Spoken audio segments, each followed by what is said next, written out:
Imagine walking into your own apartment, only to find your brother and his fiancée celebrating inside because your parents gifted them your place without even telling you. That's exactly what happened to me.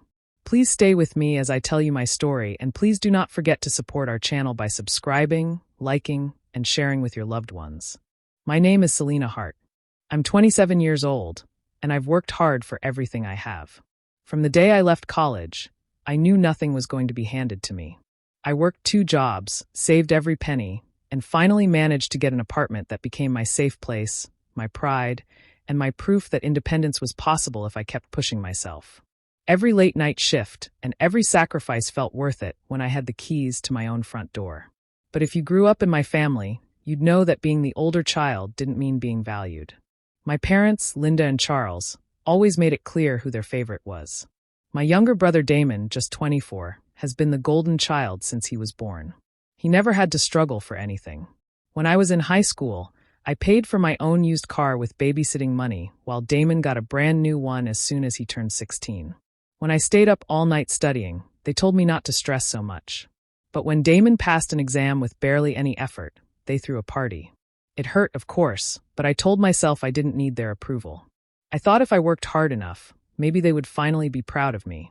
Instead, it always felt like my independence was a problem for them. They made little comments. "Don't get too full of yourself, Selena," or "Your brother just needs more help than you do." I brushed it off because I didn't want bitterness to take over my life. The apartment was different, though. It wasn't just 4 walls.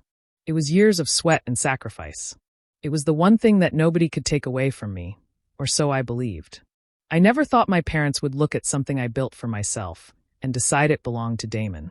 They always pampered him, but I never imagined they would cross into my life like that. Looking back, the signs were always there. Damon couldn't hold down a steady job, and my parents constantly rescued him. They paid his bills, covered his mistakes, and kept telling me I should be more understanding. Meanwhile, if I ever asked for help, they told me I was old enough to figure it out on my own. That was the story of my life. I was the responsible one, so they assumed I could carry myself. Damon was the helpless one, so they excused everything he did. I thought I had accepted it. I thought I could live with being second in their eyes. But the day I found out what they did with my apartment, I realized their favoritism wasn't just unfair. It was betrayal. And it changed everything. Through college, my life was nothing but long shifts and tired mornings.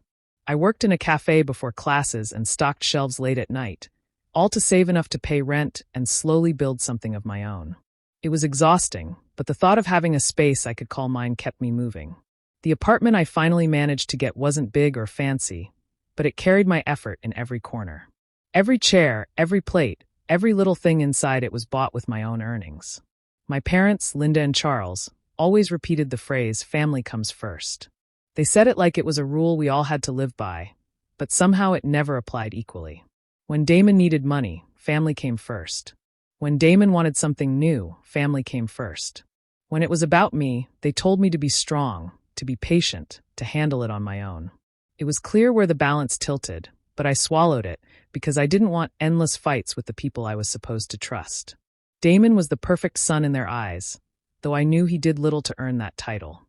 He drifted from one job to another, always coming back home when things didn't work out. Yet my parents never scolded him. They called him their boy, and said he just needed time to figure things out. Whenever I tried to point out the difference in how they treated us, they acted like I was imagining things. One memory that still lingers is when Damon turned 16. He came home to find a shiny car parked outside, wrapped with a bow. I remember standing on the porch, smiling for his pictures, even though inside it felt like someone had pushed me aside. I had saved for years just to buy a secondhand car that coughed and rattled every time it started. Still, I told myself it didn't matter. I had mine because I earned it, and no one could take that away from me. Over the years, small incidents stacked one on top of another. A holiday where my gift was an afterthought while Damon's filled half the tree. Family dinners where conversations circled around his plans, even when he didn't have any, while mine were brushed off as boring. These things weren't loud or dramatic, but they left marks all the same. I never said much about it. Part of me thought maybe if I stayed quiet, one day they would see me differently. Maybe they'd realize how much I gave up, how hard I worked to stand on my own. But the truth is, I already knew deep down that in their hearts Damon would always shine brighter, no matter what he did. I carried that silence with me, letting the resentment settle quietly in the background of my life. The day of Damon's engagement came sooner than I expected. My parents called me days before, telling me I had to be there, that it was important for the family. I didn't argue, though I didn't feel much excitement either. To me, it was just another evening where Damon would be praised and I would be a quiet shadow in the background. I chose a simple dress, something neat but not flashy, and made my way to the hall they had rented for the celebration. The place was crowded with relatives, neighbors, and friends of the couple. Tables were decorated with flowers, glasses clinked, and laughter filled the room. As I walked in, I caught parts of conversations I wasn't meant to hear. A woman at the table near the entrance whispered to another, "Can you believe his parents gave them an apartment? That's such a generous gift." My steps slowed, and I almost thought I misheard. An apartment? My parents? That didn't make sense. They never mentioned owning another place, and they certainly never said anything to me about giving one away. I pushed the thought aside, telling myself I probably misunderstood. Maybe they meant something else. I sat down and tried to blend in, smiling politely at people who greeted me. Still, that sentence replayed in my head, making me uneasy. My stomach tightened as if it already knew what my mind couldn't accept. When the time came for speeches, my father, Charles, took the microphone. He looked proud, standing tall with his arm around Damon. He spoke about family, about love, about wanting to give the couple a strong start. I listened, waiting for the part that would clear my confusion. But then he said words that turned the room upside down for me. "We're proud to give Damon and his bride-to-be their first home. Selena's apartment." The clapping started instantly. Smiles spread across faces, glasses lifted, and cheers filled the air. People looked at Damon and his fiancée, Maya, with admiration. To everyone else, it was a touching gesture, a sign of parents who wanted the best for their son. To me, it was a knife in the chest. I sat frozen, unable to move, unable to even breathe properly. My apartment. The one thing I thought was mine. They had given it away as if I didn't exist. No one noticed the color drain from my face. No one saw how tightly I gripped the edge of the table to stop my hands from shaking. To the crowd, I was invisible, just another guest applauding my brother's good fortune. The humiliation burned inside me. It wasn't only about the apartment. It was the public betrayal, the fact that they had announced it in front of everyone without a word to me. I wanted to stand up, to scream, to demand answers, but my voice was gone. All I could do was sit there, silent and small, while the celebration carried on around me as though nothing had been stolen. I couldn't sit through the rest of that party. The moment the applause died down, I slipped out quietly, my heart pounding so hard I could hear it in my ears. My legs carried me back to my apartment before my mind even caught up. I just needed to be in my own space, the only place where I could still breathe. But when I opened the door, the sight that greeted me nearly knocked the air out of my lungs. Damon and Maya were there, along with a couple of his friends, carrying boxes through the hallway. My living room was filled with packing tape, bags, and laughter that didn't belong there. They were treating my home like it had always been theirs. Damon looked up, and instead of surprise or guilt, I saw a smirk on his face. "Sorry, sis," he said, as if it were some kind of joke. "Mom and Dad said it's ours now. You'll figure something out. You're independent, right?" His words dripped with arrogance, like he had been waiting to say them. Maya, standing beside him, didn't even try to hide her smugness. She ran her hand across the counter and smiled as if she owned the place. "It's a perfect starter home," she said, her tone sweet but cutting. She looked at me like I was in the way, as if I was a stranger trespassing in their new life. I couldn't believe what I was seeing. They hadn't just announced it, they had acted on it. My keys must have been copied, my privacy invaded, my trust broken in the most casual way. My parents had given Damon access, letting him walk into my space without even telling me. It was as if all the years I had worked for it, every bill I had paid, every hour I had sweated for rent and repairs, meant nothing to them. I stood there, frozen in the doorway, feeling like a ghost in my own home. Memories flashed through my mind. Late nights at my desk finishing work, mornings when I made coffee in peace, evenings when I curled up on the couch after another long day. All those moments that gave this apartment value to me, reduced to a background for Damon's new chapter. I wanted to shout, to push them all out, but the betrayal was too heavy to carry in that moment. My throat tightened, my chest ached, and I felt a wave of numbness wash over me. This wasn't just about walls and furniture. This was about my parents deciding that my effort and independence were worth less than Damon's convenience. They had stripped me of the one thing I thought was safe from their favoritism. As I backed out of the doorway, the laughter from inside followed me down the hall. Every step away felt like I was leaving behind a part of myself that I couldn't get back. I drove straight to my parents' house that night, my hands gripping the steering wheel so tightly they hurt. By the time I walked through their door, my whole body was shaking. I didn't even sit down before the words poured out. I told them what I had seen, how Damon and Maya were already inside my apartment with their things. My voice cracked, but I didn't hold back. Linda and Charles sat across from me, calm in a way that only made me angrier. When I finished, my father sighed like I was overreacting. "Selena," he said, "you'll be fine. You're stronger than Damon. He needs this more than you do." His tone was flat, as if he was stating a simple fact rather than breaking my heart. My mother joined in, her voice softer but no less cutting. "It's just an apartment, honey. You've always been independent. You'll land on your feet. Think about your brother's happiness for once. Isn't that what family is about?" The way she said it made me feel guilty for even questioning them, as if I was selfish for not celebrating Damon's gain. I stared at them, trying to understand how they could be so casual about stripping me of the one thing I had built for myself. They didn't even flinch at my anger. To them, I wasn't a daughter with feelings. I was simply the one who could manage, the one they didn't need to worry about. Damon, the boy who never held his own, was always the one who mattered. In that moment, a memory rose in my mind like a cruel joke. Years ago, when I first signed the lease and showed my father the papers, he had smiled and said, "This place will always be yours, Selena. You earned it." I had held on to those words, believing they meant something. Now, hearing him dismiss me, I realized that promise had been empty from the start. I felt small sitting in front of them, like a piece of furniture pushed into the corner. They weren't even trying to hide their favoritism anymore. My anger gave way to something heavier, an emptiness that told me I had never truly been their priority. To them, I was the reliable one, the one who could take care of herself, which meant I could be pushed aside whenever Damon wanted more. I left their house with tears burning my eyes, but underneath the pain was a growing clarity. My parents didn't just fail to protect me, they chose to betray me. I wasn't their daughter in that moment. I was just a backup plan, someone to sacrifice so Damon could shine. And that truth cut deeper than anything else they could have said. I couldn't stay in my apartment, not with Damon and Maya walking around like they owned it. With nowhere else to go, I packed a small bag and drove to my friend Alyssa's place.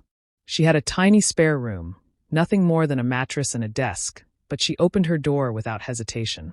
The moment I stepped inside, I felt the weight of everything crash down. The first nights there were the hardest. I would lie awake staring at the ceiling, tears rolling down my face, asking myself how my own parents could do this to me. I kept replaying their words, their calm dismissal, and Damon's smirk. It ate at me until I felt hollow. For the first time in years, I questioned my worth. If the people who raised me could erase me so easily, did I even matter? Alyssa saw me breaking and wouldn't let me sink too deep. She made me tea, sat with me, and listened when I needed to talk. One night, after I poured everything out, she looked me straight in the eye and said, "Don't let them crush you. That place is yours. You worked for it. You don't just give up something you bled for. You fight."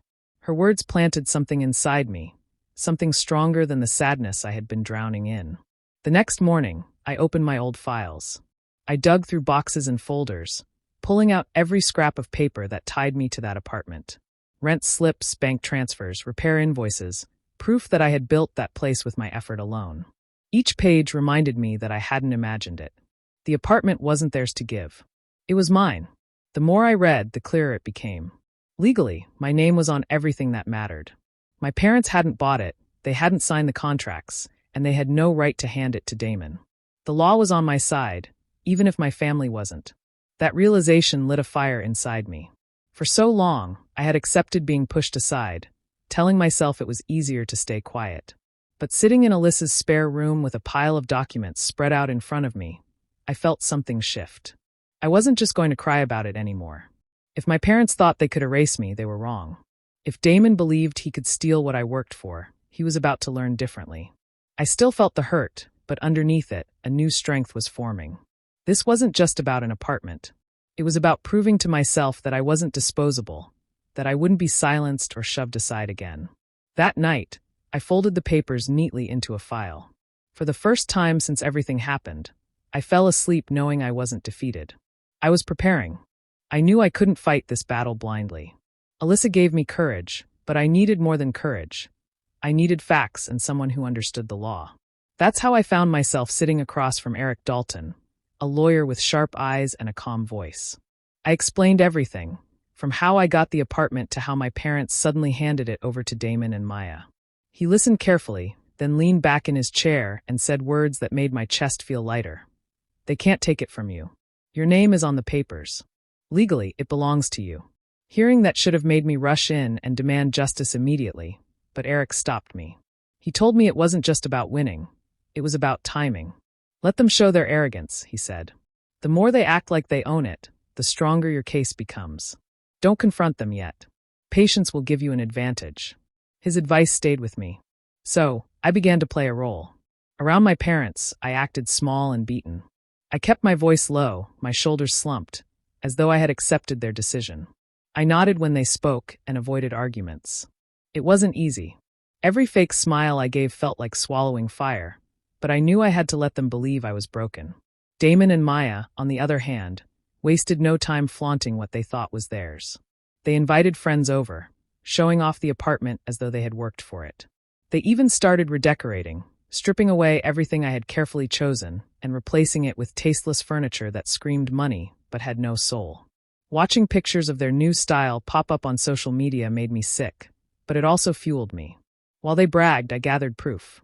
I visited the apartment when they weren't around, quietly taking pictures of the changes, keeping records of their words, their posts, their actions.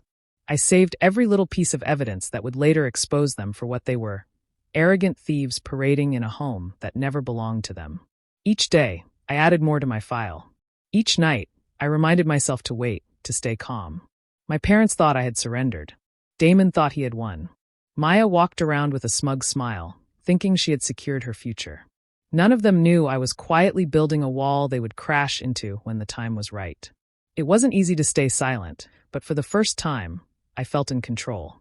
Their arrogance was working against them, and I no longer felt powerless. I had the truth, I had the law, and soon, I would have justice. They just didn't know it yet. The dinner started like any other family gathering, full of chatter and clinking dishes. I kept to myself, quietly eating while listening to conversations around me. Then Damon, as always, found a way to turn the spotlight onto himself. He leaned back in his chair, smiling proudly, and began talking about his apartment. He described the decorations, the parties he was planning, and even hinted at how lucky he was to have parents who cared enough to give him a place to start his new life. Laughter and nods followed, and my parents' faces glowed with pride. I felt my chest tighten, but I didn't interrupt.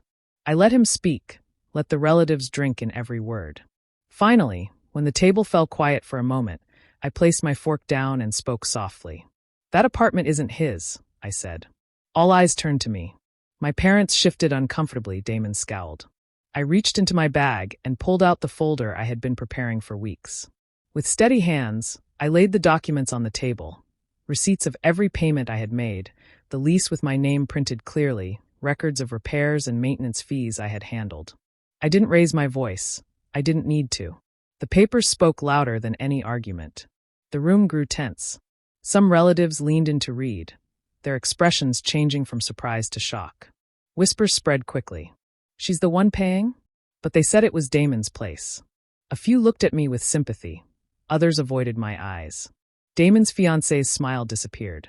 Damon slammed his hand against the table. You're so selfish. You always want to ruin things for me. His words echoed through the room, but I didn't flinch. My parents tried to step in, telling me to let it go, reminding me that family should stick together, and that Damon needed support more than I did. They tried to twist it again, as if I was the problem. But I wasn't the quiet, obedient girl anymore. My voice was steady as I looked at each of them. You took what I worked for and acted like I didn't matter. You let him brag while you erased me. I'm not your backup. I'm not your second choice. This apartment is mine, and I won't let you take it from me. Silence followed. No one laughed with Damon anymore. No one looked proud of my parents' decision. The weight of truth filled the room, and for the first time, I felt like I wasn't invisible. They had humiliated me once, but now the shame rested where it belonged, with them. A few days after the family dinner, I finally set everything in motion. My lawyer helped me file the proper paperwork, and soon an official eviction notice was delivered straight to Damon and Maya. The shock on their faces when they opened the door must have been priceless. Damon stormed into my parents' house, waving the papers in the air, yelling that I was ruining his life. My parents called me, their voices filled with panic, begging me to reconsider. They said I was tearing the family apart, that people would talk, that Damon would look bad. But I didn't bend this time. I reminded them calmly that I had worked for that apartment, that it was mine legally, and they had no right to give it away. I wasn't going to let guilt trap me anymore. Justice mattered more than saving their pride. Within days, Damon and Maya had no choice but to start packing. I passed by once and saw them carrying boxes out, Damon's face red with anger, Maya's eyes full of resentment. She muttered something about never forgiving him for dragging her into this embarrassment. Damon kept shouting about how unfair life was, but none of his words touched me. He was finally being held accountable for the first time in his life. Neighbors began to notice. Some asked questions, and soon the truth traveled quickly. Everyone learned that Damon had boasted about an apartment that was never his. The story spread among relatives and family friends too. My parents, who once loved showing him off, now avoided conversations that mentioned the incident. Their perfect image cracked, and for once people didn't admire their choices. The engagement between Damon and Maya started to falter. She didn't hide her anger. She blamed him for the humiliation of losing a home that had been flaunted as a wedding gift. Friends of theirs whispered behind their backs, and the couple who once looked so proud now looked small and defeated. Through all of it, I didn't gloat. I didn't shout or rub it in. I simply stood my ground. Watching them carry their things out of my apartment was enough. It wasn't about revenge alone. It was about reclaiming my dignity after being treated like I didn't matter. For the first time in years, I felt free. They couldn't erase me anymore, and no amount of pleading or anger could undo what was done. I had taken back what was mine, and in doing so, I made sure they understood one thing clearly. I was no longer the one they could step over. When Damon and Maya were gone, I walked back into my apartment for the first time in weeks. The place felt heavy with their presence, the boxes they had dragged around, the loud claims they made as if it was theirs. I stood in the middle of the living room and let myself breathe. This was mine. Every long shift I worked, every dollar I saved, every sacrifice I made had built this space. It wasn't just four walls. It was proof that I could stand on my own. The first thing I did was strip away anything that reminded me of them. I changed the curtains, bought a few fresh pieces of furniture, and painted one wall a soft color that made me feel calm. It wasn't about spending much.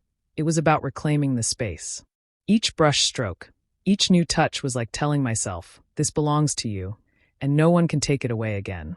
For the first time in a long while, I felt peace. It wasn't the eviction or their humiliation that brought it. It was the simple fact that I chose myself. I stopped waiting for my parents to see me, stopped hoping Damon would respect me. I realized my worth was never in their approval. My peace came from finally standing up and refusing to be treated like an afterthought. I also knew I needed boundaries. My parents tried to call, tried to guilt me, saying I had embarrassed them and broken the family apart. But this time I didn't let their words control me. I kept my distance, answering only when I wanted to, no longer bending to every demand. Loving them from afar was the only way to protect my heart. As for Damon and Maya, their relationship started to collapse. The shine of their engagement faded under the weight of shame and constant arguments. Maya never forgave Damon for promising her a home that wasn't his, and Damon never learned to accept responsibility. They became a story people whispered about, a reminder of what happens when entitlement and lies catch up with you. Sitting in my apartment one evening, a cup of tea in my hand, I looked around at the quiet space that was fully mine again.